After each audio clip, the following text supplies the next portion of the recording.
It held support, and then we went up. Same thing might happen again. What I'm arguing is that Bitcoin gives you exposure to the upside and minimizes your downside risk.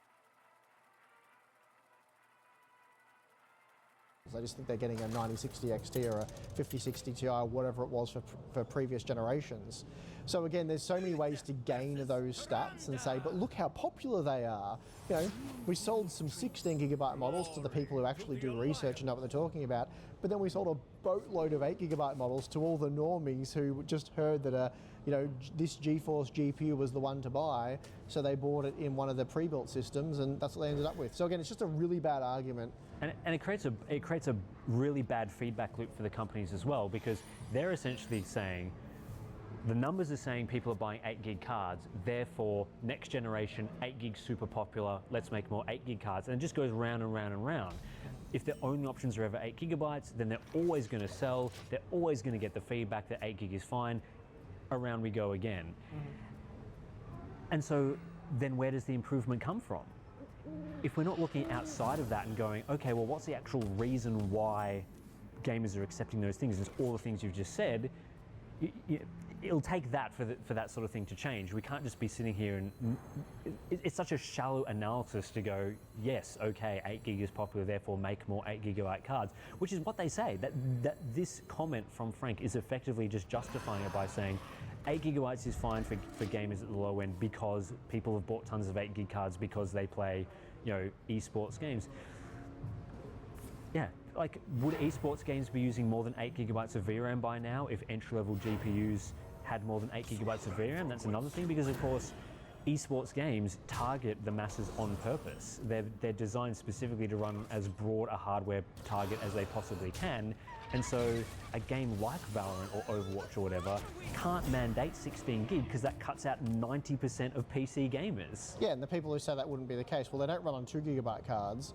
They really struggle on 3 gigabyte cards these days. I haven't done a 1060 revisit for a while, but last time I did, there was a lot of those games that were really hard to get running on those cards. So if 16 gigabytes had been mainstream for at least 2 generations now, yeah, the games would probably be better. But anyway, it's just, we would like better graphics cards at better prices, or the prices we're seeing now, just with more VRAM, because again, VRAM's not super expensive. It's something they can absolutely do. They just don't want to because they're getting away not doing it. Yeah, I think to close this discussion out, I just think that making this comment was unnecessary. Like, they're not fooling anyone by making these statements and saying, like, they're not convincing gamers that they've done a good job here. We all know what's going on, and if the answer that you can provide is either wrong or dodgy, just don't say anything.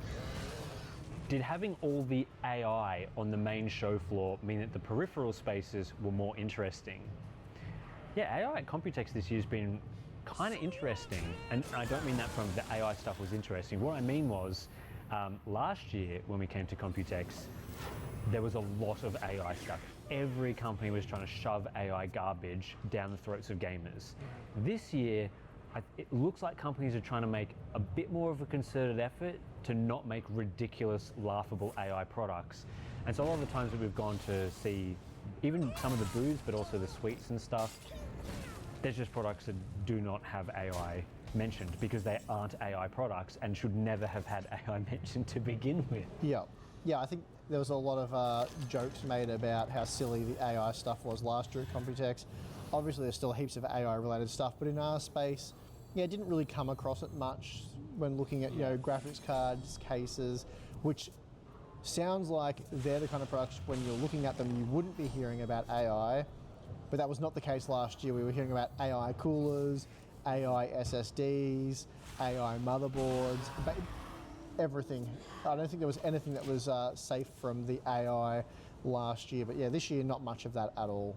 Of course, everywhere you look there's like AI computing, AI next, there's all these AI things everywhere, but yeah, not with the products we were looking at. Yeah, definitely some companies have leveled up their booths based on their AI influx of cash. Some of the large server and workstation manufacturers, especially people that do individual components that go into servers, they've got massive, much more impressive booths this year. You can tell that they've gotten a huge cash influx. But yeah, it's been good. Like obviously there are still consumer products with AI parts to it. Like Gigabyte is still making AI top as one of, they're making AI top products. MSI's got AI in monitors and that sort of thing. So there's still that, but it feels like they're not trying to go ham on the gaming side of things. They're not trying to convince gamers that you need an AI graphics card, for example. Or what even would an AI graphics card be? They kind of struggled with that last year. They kind of made up some BS to try and convince people, or don't think it worked. You ran into some AI monitor stuff though. There was some AI, well, I don't even think it's real AI, but they've just listed it as AI, like presence detection sort of thing, which is just classic algorithms that have been used for ages. So whether or not that counts as AI, I'm not sure. I'm not an expert. I wouldn't say so. But even that wasn't like huge AI display. Like, look at our new AI monitor. I think last year at Computex, there was the monitor side. There was much more focus on like, this is the AI monitor that you want for AI gaming. And now it's just like a little feature. Yeah, there was like basically AI cheats going on. Yeah, there was like AI cheats and stuff. I think MSI had to remove or really pare that back because they got a lot of negative feedback from people being like, what are we even doing here? Like, why is there cheat features of this scale in monitors, which I totally agree with. That was a very poor read, like not understanding gaming at all and the problems that gaming faces online. Yeah, so whatever. Plus they'd be banned in all tournaments anyway, which is the only time that stuff matters. So yeah, well, it's just weird stuff. But yeah, it was good to see that we could walk around pretty comfortably, not have to speak to product managers asking us like, what do you think about AI, the AI in gaming? Because we got that question a lot previously. It's much more focused, which is good. And they can leave the AI stuff to the industries and areas where they cover that. Tim, that's just what the question says. Monitor naming is garbage. What would be your ideal monitor naming scheme if you were in charge of naming a company's monitors? On that note, there were a couple of doozies. ASUS had one where you had to like the name was like as long as the card it was on. It was like the whole top of the card was the monitor name. It was absolutely absurd. And watching Tim read it out, I was just laughing so much. I feel like it's getting worse. Like previously at some of the Computexes, I've been able to read the name, and because I see so many jumbles of letters and numbers, I can pretty quickly get what the name is, like within a couple of takes. Like I'll just read a few times, I'll be able to say the name. These days, it's like I have to have the card right there and read it directly off the page. And I think another problem is that a lot of the monitors have names that are very similar. So I might have tested a product that's like XG27 AQDMG, and they'll make a new one, it's like the XG27 AQDMP or something like that. And so I'll get really confused. I'll be like, did I accidentally say the wrong one? It's a huge mess. And so, yeah, I mean, we hear from monitor manufacturers like, what is the reason? Like, I ask them now these questions. I'm like, what is with this name? Why is it so long? No one's going to be able to remember this. And the product managers come over and they're like, oh yeah, but like the P means this, the G means that, the 27 means the size. The A refers to adjustable stand. The M means QD OLED or W OLED or whatever it is. I'm like, none of that needs to be in the name. Like, no one cares that the A means adjustable stand and the P means like premium gaming series or whatever. No one cares. What people care about is a memorable name that they can tell their mates. Like, I bought this cool monitor, it was the whatever, and go buy one of those because it was awesome. If you're making your name 10 letters and numbers, first of all, how do you, like, let's say you watched our Computex coverage and we've read off a name that's super long and pointless. How are you then supposed to remember that that's a cool product to keep an eye out on? How are you supposed to remember to then search for that product at a retailer? Because that's going to be nearly impossible. You just won't remember it. How are you going to tell your mates that you bought a cool monitor? You just be like, oh yeah, I just bought that Asus ROG something or other. It was like I think it was an OLED. And then you go look at, Asus's product page and they've got like 20 OLEDs. So it's like, which one was your mate referring to? And then you'd be like, oh, I think it was like the PG something. And you'd be like, okay, that doesn't really narrow it down. So there's that. I think this can be simplified in two ways. Firstly, companies make too many monitors. So maybe cut down your product lines a little bit. We don't really need to see 50 different options. Some of the models are very, very similar. So just make the better of the two versions or whatever. And on top of that, I think it needs to be fewer letters and numbers and more cool names. So let's just go with like birds as an example. Like you could have a falcon monitor, a hawk monitor, an eagle monitor in your line, and that would make it much more easy to know what sort of product you were getting. And yeah, you could add a couple of letters and numbers on the end, like Gigabyte's done like M27U previously. That's a great name. It's 2 letters, 2 numbers, easy to remember. If you were making like, let's say you had your 2025 series, that was the Falcon series. Then the 2026, it was the Eagle or whatever, and you just kept rotating through birds or something. It's just an example, it could be anything, right? I think people will be much more easily be able to remember, oh yeah, I bought the Falcon M27U. I bought the Eagle M27U. Yeah, it's like they had internal code names for their products. Like, okay, so what are we going to make the actual product name? Like, just use the code. It's like a serial number, and that's the model name. Some of them are, absolutely absurd that we saw. So it's not getting better, unfortunately. I mean, I guess with all the different OLED formats and stuff, they're trying to keep them all within the same product family, but then have slight variations. It just makes it far too hard for people to understand what the product is. And honestly, I would, if I was like ASUS or MSI, like ASUS has got ROG Swift, ROG Strix, MSI's got like MEG, MAG, MPG. I would cut that out because they're supposed to mean things like this is the premium gaming, mid-tier gaming, lower tier gaming. That is determined by the price. People will very quickly realize if this is a premium or lower tier monitor purely based on the price. You don't need those product terms. What you do need is to distinguish upon the more important features of the monitor, like maybe the refresh rate, the size, the type of panel it is, and that can be done through cooler things like, again, like Eagle, or I mean Gigabyte's got Eagle for graphics cards and things like that, but you know what I mean? Instead of it being like ASUS ROG Swift PG something, you'd make it the ASUS Eagle M27U, and that's the monitor. But again, like I'm sure they'd be like, no, we can't get rid of ROG branding or whatever, we've established this for so long. It's like, okay, sure. Well, the ROG was still the least of the concerns with some of those names. Like, yeah, sure. There was some doozies. I was just thinking, if you're going to simplify it, try and make it. I think that the test should be the product managers should go out onto the street. Very simple test. Say the product name to someone, then ask them 10 minutes later to recall the name. And you only get one chance to tell them, and if they can't recall it, it's a bad name. How about 30 seconds? 30 seconds, yeah. If you hit someone with a string of letters and numbers, yeah, and then like repeat that back to me, they'll be like, they'll get like the first 3, and it's a mess. Yeah, so that's an easy test. Implement that test, and I think you'd come up with much better product names. And I want to be very clear, I'm not advocating for multiple products to have the same name.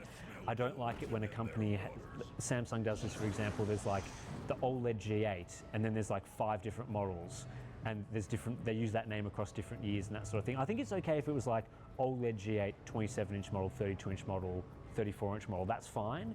But if you're getting to different years and you have to be like, oh, the OLED G8, oh, but which one? Was that the 24 model, the 2025 model? That's a bit confusing. So optimize that as well. But I'm sure there's people are paid, marketing people at these companies that are paid lots of money. So that's their job, go do it. Finally, a big thank you to G-Skill and Trix for helping to make our Computex trip possible this year. G-Skill offers an amazing range of DDR5 memory with AMD Expo support, allowing you to get the most out of your Ryzen processor, and we've been using their Trident Z5 Neo memory in our test systems for years now, as we rely on it to get the best results. We've also started using Trix coolers, and I've got to say the Panorama SE 360 Black is one of the best looking AIOs I've ever seen. The quality of the rotatable display is incredible, and as complex as the design appears, it's remarkably quick and easy to install. So for more information, please check the links in the video description. All right, and I guess that wraps us up for part 2 of this Q&A series. I think we've still got quite a few questions that we want to get to, some really interesting ones talking about the industry and the things we've seen at the show, so we'll probably, as usual, publish a part 3 on the channel soon, so stay tuned for that one. Obviously part 1 as well, go back and watch that. I want more drinks as well. Yeah, some more drinks would be nice. We'll get Balin on that. Balin, go get it. Anyway, what else? We've got our Patreon page if you're interested. You want to sign up, support the channel, the independent coverage that we do here. You gain access to some pretty cool benefits. We've got our monthly live stream, which we'll probably have to do at some point because we're not really set up for live streaming here in Taiwan. Didn't really think about that, so we'll figure that out. We've got BTS content, Discord community, great place to chat about all the things that have been happening. Is that all really? I think that's pretty much it. Yeah, I think that's pretty much it. Yeah. But, and we're also shouting Balin some drinks, so don't think Balin's just sitting there watching us drink. We're getting him some lovely beverages as well. Your Patreon money is funding Balin's drinks while he edits these videos and Well, helps the us out with Patreon filming. members Patreon. Anyway, we'll wrap this one up. Yeah, thanks for watching. I'm your host, Steve. I'm your host, Tim. See you in the next one.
Stand strong, children.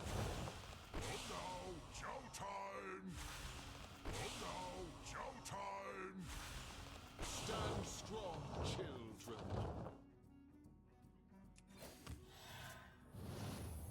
Stay down!